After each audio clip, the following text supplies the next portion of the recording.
Assalamualaikum warahmatullahi wabarakatuh. Nama saya Izzuan bin Abdul Hamid. Nombor metrik 2021 740 775 daripada kumpulan 13 NAMAF 1A. Jadi bagi subjek CTU 552 Falsafah dan Isu Semasa ni, kumpulan kami ni akan menerangkan tentang Tuhan agama Buddha, khususnya bagi masyarakat Cina. Jadi kita kenal dululah daripada mana datangnya agama Buddha ni. Jadi agama Buddha ni dibawa masuk ke tanah Melayu ni oleh masyarakat Cina yang berhijrah pada abad ke-19. Jadi diorang bawalah kepercayaan, amalan yang ada daripada tanah besar Cina tu bawa ke tanah Melayu ni. Dan khususnya bila dah sampai sini, pergaulan dengan masyarakat tempatan ni, masyarakat Melayu ni, membuatkan diorang membawa masuk unsur-unsur sentimen kemelayuan tu dalam agama yang diorang anuti ni. Jadi hari ni saya nak terangkan berkenaan dengan salah satu dewa yang disembah oleh masyarakat Cina di Malaysia ni, iaitu Datuk Gong. Okey, siapa Datuk Gong ni? Datuk Gong ni adalah Datuk Keramat. Kalau orang Melayu zaman dulu ni, sikit-sikit je benda tu keramat.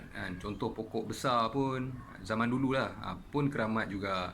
Jadi dia percaya ada penunggu ataupun sesuatu entiti yang menjaga ataupun mendiami sesuatu tempat tu. Jadi apabila pergaulan masyarakat Cina dan Melayu ni, dia orang bergaul semua, jadi dia orang nampak benda tu macam ada logiknya. Jadi dari situlah timbulnya dewa ni, iaitu dewa Datuk Gong. Dewa Datuk Gong ni kalau dekat Cina memang kita tak jumpa punya. Sebabnya dewa Datuk Gong ni dia popular di kawasan Nusantara. Contohnya macam Malaysia, Indonesia, Singapura. Sebabnya pergaulan antara masyarakat Cina dengan masyarakat setempat tu yang membuat yang terjadinya lah dewa Datuk Gong ni, terhasilnya dewa Datuk Gong ni. Okay, jadi dewa Datuk Gong ni bila orang Cina ni sampai ke Malaysia, dia nampak orang tempatan, orang Melayu ni menyembah, dan cara tu sama lebih kurang dengan dia orang menyembah dewa mereka. Jadi orang Melayu bila ditanya ni, apa yang kita sembah ni, orang dulu kan sembah, orang kata tempat tu keramat, ada Datuk Keramat. Jadi bila dia buat macam tu, muncullah dewa Datuk Gong ni. Datuk ni kita faham macam orang kata satu gelaran lah, satu gelaran untuk orang besar. Gong ni orang panggil keramat lah. Tu yang jadi nama Datuk Gong tu. Okay, so Datuk Gong ni dia ada pelbagai versi. Dia ada macam-macam jenis Datuk Gong. Dia bukannya tertumpu pada satu saja Datuk Gong.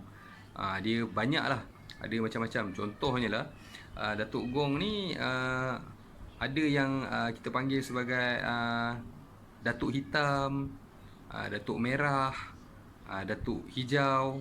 Jadi dia bukannya orang kata bersifat tunggal. Dia ada bermacam-macam jenis Datuk Gong lah. Okay, jadi Datuk Gong ni antara salah satunya Datuk Kuning. Datuk Kuning ni dia orang kata memelihara kawasan. Dia jaga kawasan setempat lah. Manakala Datuk Gong Hijau pula, dia ni orang kata menjaga flora dan fauna di kawasan tu. Jadi dia ada bermacam versi lah Datuk Gong ni, tapi kebanyakannya warna-warna lah. Okay. Datuk Gong ni, kuil Datuk Gong ni ada banyak dekat Malaysia ni, dan disebabkan orang kata percampuran antara masyarakat Cina dengan masyarakat Melayu ni, jadi alatan sembahan pada Datuk Gong ni pun mesti halal. Maksudnya dia orang tak boleh nak menyembahkan benda yang haram pada Datuk Gong ni.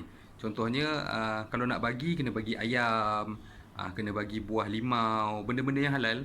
Tak boleh nak bagi benda-benda yang haram ni. Sebabnya macam orang kata ini pantang dia, memang tak boleh. Datuk Gong memang tak boleh benda-benda haram ni, sebab dia mesti benda-benda yang halal. Okey, jadi memang orang kata kalau nak bawa khinzir tu memang tak boleh lah. Memang orang kata pantang larang dia lah. Memang tak boleh. Maksudnya kita kena bawa benda-benda yang halal sahaja. Okey. Okey, bagi artikel pula saya telah memilih artikel bertajuk Chinese Religion in Malaysia. Artikel ni ditulis oleh Chi Beng Tan. Beliau ni seorang profesor kelahiran Malaysia, tapi sekarang ni berkhidmat di Sun Yat-sen University di China lah. Mendapat pendidikan awal di Universiti Sains Malaysia Pulau Pinang dan seterusnya melanjutkan pelajaran ke peringkat PhD di United States, Cornell University, dan balik semula untuk berkhidmat di Universiti Singapura, Universiti Sains Malaysia, dan seterusnya menjadi Associate Professor di USM juga, dan akhirnya sekarang ni menjawat jawatan Profesor di School of Sociology and Anthropology, Sun Yat-sen University, Guangdong, China. Okey, jadi artikel ni dia menulis tentang agama-agama masyarakat Cina di Malaysia lah, dan dia menggabungkan penganut-penganut agama ni. Ada yang Buddhism, ada yang Taoism. Jadi walaupun masyarakat Cina ni dia bukan macam masyarakat Melayu lah. Kalau Melayu tu orang kata Islam, tapi masyarakat Cina ni dia ada pengkhususan dia sendiri untuk penganut agama tu. Ada yang menganut agama Buddha tapi pengikut Buddhism, dan ada yang menganut yang pengikut dia Taoism. Dia ada dua ajaran yang berbeza. Dia tak sama macam Melayu kita lah. Jadi bila dari segi review artikel ni, dia menerangkan tentang masyarakat Cina ni memang dia bawa ajaran daripada nenek moyang dia dulu di tanah besar Cina, dan bila dia datang ke Malaysia, dia mengamalkan lagi ajaran tu. Cumanya orang kata dia membuat sedikit improvasi lah dalam ajaran tu, bersesuaian dengan keadaan dia yang datang ke Malaysia. Maksudnya macam saya cerita tadi dalam kisah Datuk Gong tu lah. Datuk Gong ni, dia rakyat Cina ni memang dah ada dah Tuhan dia dah ada pelbagai Tuhan yang dia sembah dah. Tapi bila dia bergaul dengan masyarakat Melayu dulu, dia bergaul dan dia mempraktikkan amalan masyarakat dulu ni dalam agama dia, yang macam kisah Datuk Gong tadi tu. Jadi berdasarkan artikel ni, sebenarnya memang masyarakat Cina ni dia tidaklah bersifat tu sebagai menyembah Tuhan yang satu, tapi dia mempunyai pelbagai Tuhan dan pelbagai dewa yang disembah, bergantung kepada keadaan ketika itu. Maksudnya bersesuaian dengan keadaan dia di Malaysia waktu tu lah.